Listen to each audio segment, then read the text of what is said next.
Hipnotis adalah sebuah teknik atau proses di mana seseorang menggunakan sugesti dan fokus pikiran untuk mengubah kesadaran seseorang dan mempengaruhi pikiran, perilaku, atau sensasi mereka.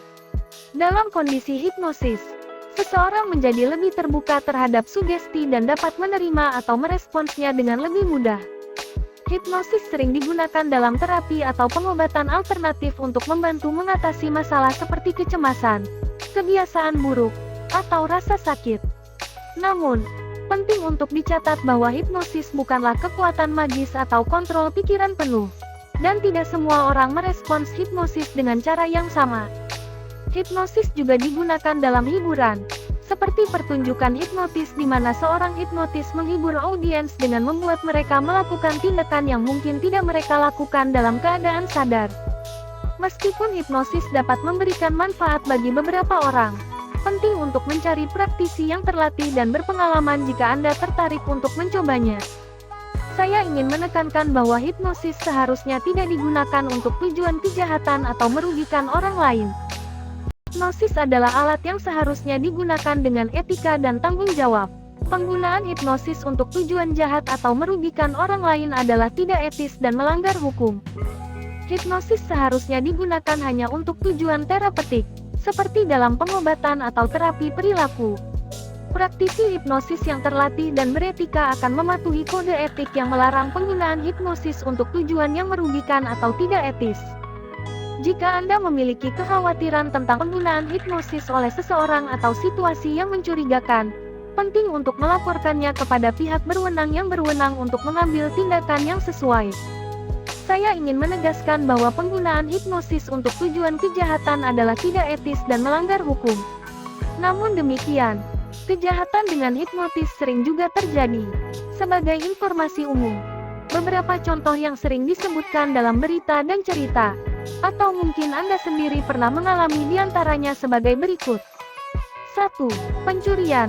Hipnotis sering digunakan sebagai alat untuk mempengaruhi seseorang agar melakukan tindakan pencurian atau membocorkan informasi rahasia. 2. Penipuan. Hipnotis dapat digunakan untuk memanipulasi pikiran seseorang agar mereka memberikan informasi pribadi, seperti nomor kartu kredit atau kata sandi, yang kemudian dapat digunakan untuk tujuan penipuan. 3. Kontrol pikiran. Dalam berbagai kejadian, hipnotis sering digambarkan sebagai alat untuk mengendalikan pikiran seseorang sepenuhnya, sehingga mereka menjadi budak atau melakukan tindakan yang bertentangan dengan kehendak mereka sendiri. Jika sudah begini, betapa ruginya orang yang harus mengalami penderitaan ini. Apalagi sampai menguras harta maupun barang-barang berharga yang dimiliki oleh korban. Melaporkan kepada yang berwenang tentang kejadian ini mungkin baik, dan pelaku mendapatkan hukuman. Tapi belum tentu kerugian akan sepenuhnya dikembalikan. Sedangkan itu milik kita satu-satunya. Satu-satunya penyelamatan yang tepat tentunya menghindari kejahatan itu terjadi pada diri sendiri kapan dan di mana berada. Salah satunya dengan waspada dan secepatnya menghindar terhadap orang dengan gerak-gerik yang mencurigakan, terutama orang yang belum kita kenal. Lebih bagus lagi kita mengetahui triks dan tips bagaimana dapat terhindar dari perbuatan jahat tersebut. Dalam hal ini, beruntung sekali bagi orang-orang yang memiliki tipe sulit dihipnotis.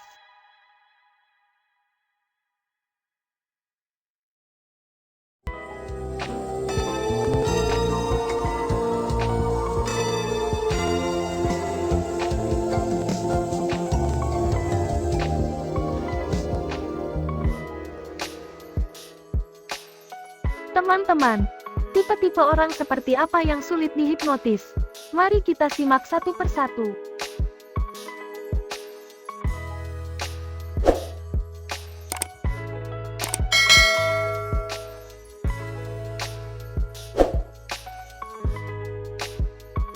Satu, orang yang skeptis. Orang yang skeptis atau tidak percaya pada hipnosis memiliki kecenderungan untuk sulit dihipnotis. Mereka memiliki pikiran yang lebih kritis dan skeptis terhadap efektivitas atau keamanan hipnosis. Mereka mungkin memiliki pemikiran yang logis dan mencoba mencari penjelasan rasional untuk segala sesuatu. Ketika dihadapkan pada sesi hipnosis, orang yang skeptis cenderung lebih sulit untuk melepaskan kendali dan membiarkan pikiran mereka terbuka. Mereka mungkin merasa tidak nyaman dengan gagasan kehilangan kendali atau keadaan yang tidak mereka pahami sepenuhnya. Mereka mungkin juga merasa tidak aman atau tidak percaya pada praktisi hipnosis. Selain itu, orang yang skeptis juga cenderung memiliki tingkat kewaspadaan yang tinggi terhadap sugesti atau pengaruh dari orang lain. Mereka mungkin lebih sulit untuk menerima sugesti atau instruksi yang diberikan dalam sesi hipnosis. Mereka mungkin mempertanyakan atau menolak sugesti tersebut karena mereka ingin mempertahankan kontrol penuh atas pikiran dan tindakan mereka. Namun, penting untuk dicatat bahwa skeptisisme tidak selalu berarti bahwa seseorang tidak dapat dihipnotis. Dalam beberapa kasus, dengan pendekatan yang tepat dan bimbingan yang baik, orang yang skeptis masih dapat mengalami pengalaman hipnosis yang positif. Praktisi hipnosis yang terlatih dapat bekerja dengan orang yang skeptis untuk membangun kepercayaan dan mengurangi ketidaknyamanan mereka, sehingga memungkinkan mereka untuk lebih terbuka terhadap pengalaman hipnosis.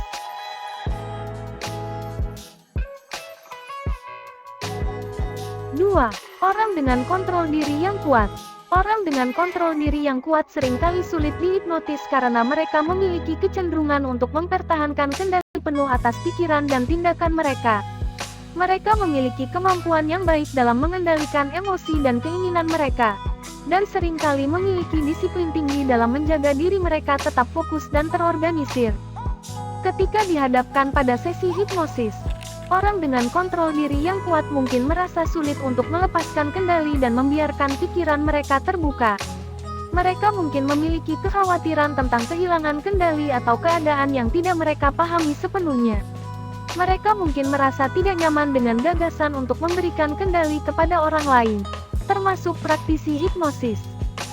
Selain itu, orang dengan kontrol diri yang kuat juga cenderung memiliki tingkat kepercayaan diri yang tinggi.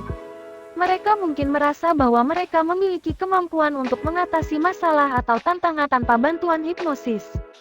Mereka mungkin merasa bahwa mereka tidak membutuhkan bantuan dari praktisi hipnosis untuk mencapai tujuan atau mengatasi masalah yang mereka hadapi. Namun, penting untuk diingat bahwa kemampuan untuk melepaskan kendali dan terbuka terhadap pengalaman hipnosis bukanlah tanda kelemahan. Sebaliknya, hipnosis dapat menjadi alat yang efektif untuk membantu orang dengan kontrol diri yang kuat mengatasi masalah atau mencapai tujuan yang sulit mereka capai dengan pendekatan lain.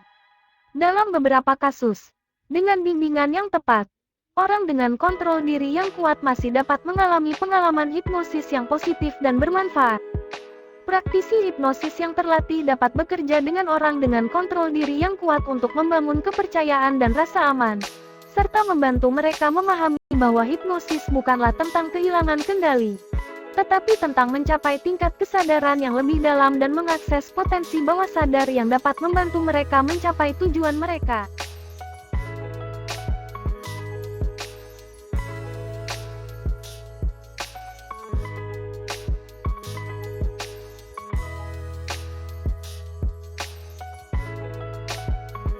Tiga, orang dengan kesehatan mental. Orang dengan masalah kesehatan mental tertentu mungkin sulit dihipnotis karena kondisi-kondisi tersebut dapat mempengaruhi kemampuan mereka untuk fokus, relaks, atau menerima sugesti.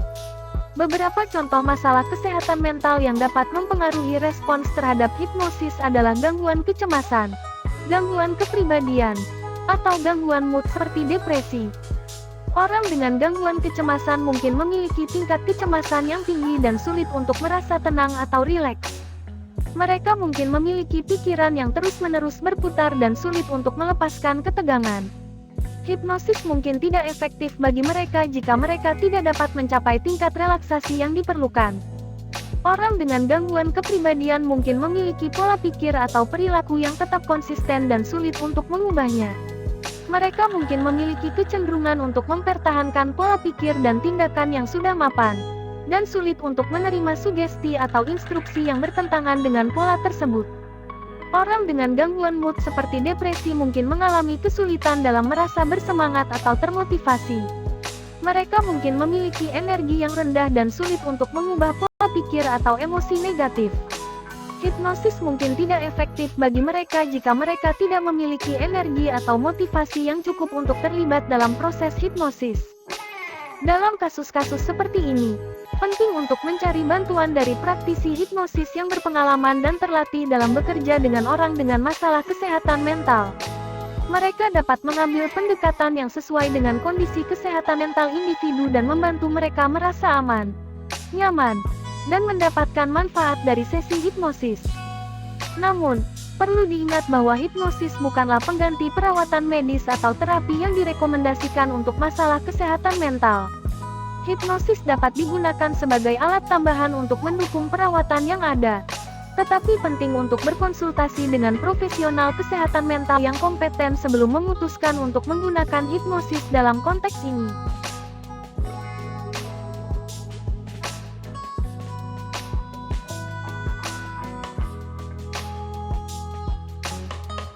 Empat, orang dengan kepercayaan agama atau budaya yang melarang hipnosis. Orang dengan kepercayaan agama atau budaya yang melarang hipnosis mungkin sulit dihipnotis karena mereka mengikuti keyakinan atau aturan yang melarang atau tidak mendukung penggunaan hipnosis. Beberapa agama atau budaya memiliki pandangan bahwa hipnosis melibatkan pengaruh atau kontrol yang tidak diinginkan, atau dianggap sebagai praktik yang bertentangan dengan nilai-nilai atau keyakinan mereka. Orang-orang dengan kepercayaan agama yang melarang hipnosis mungkin merasa bahwa terlibat dalam hipnosis akan melanggar keyakinan mereka atau mengakibatkan konsekuensi yang tidak diinginkan. Mereka mungkin memiliki keyakinan bahwa mereka harus mempertahankan kendali penuh atas pikiran dan tindakan mereka, dan tidak boleh memberikan kendali kepada orang lain. Orang dengan kepercayaan budaya yang melarang hipnosis mungkin mengikuti tradisi atau norma-norma yang menganggap hipnosis sebagai praktik yang tidak diterima atau tidak aman. Mereka mungkin merasa tidak nyaman atau takut untuk terlibat dalam hipnosis karena tekanan sosial atau kekhawatiran tentang konsekuensi budaya yang mungkin timbul. Dalam kasus seperti ini, penting untuk menghormati dan menghargai kepercayaan agama atau budaya individu. Jika seseorang memiliki keyakinan yang melarang hipnosis, maka penting untuk menghormati keputusan mereka dan mencari alternatif lain untuk membantu mereka mencapai tujuan atau mengatasi masalah yang mereka hadapi. Meskipun demikian, penting juga untuk menyadari bahwa pandangan agama atau budaya terhadap hipnosis dapat bervariasi. Beberapa agama atau budaya mungkin memiliki pandangan yang lebih terbuka terhadap hipnosis atau memperbolehkannya dalam konteks tertentu. Jika seseorang memiliki pertanyaan atau kekhawatiran terkait dengan agama atau budaya mereka, disarankan untuk berkonsultasi dengan pemimpin agama atau tokoh budaya yang kompeten untuk mendapatkan pandangan yang lebih jelas dan mendalam. Penting untuk diingat bahwa hipnosis adalah alat yang dapat digunakan dengan tujuan positif dan bermanfaat. Namun, jika ada batasan berdasarkan keyakinan agama atau budaya individu, maka penting untuk menghormati dan mencari alternatif lain yang sesuai dengan nilai-nilai dan keyakinan mereka.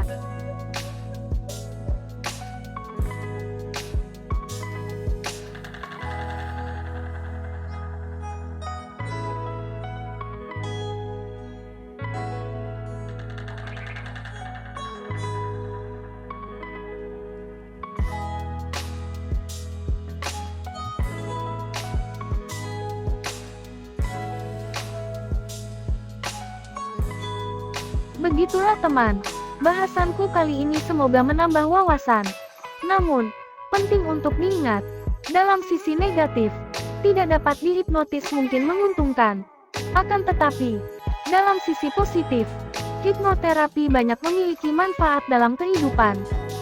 Dalam konteks hipnoterapi, bahwa setiap individu berbeda, dan respons terhadap hipnosis dapat bervariasi. Memanggil manfaatnya, beberapa orang yang mungkin sulit dihipnotis masih dapat mengalami pengalaman hipnosis yang positif dengan bantuan seorang praktisi yang terlatih. Dari saya Turkim Eyai mengucapkan, wassalam.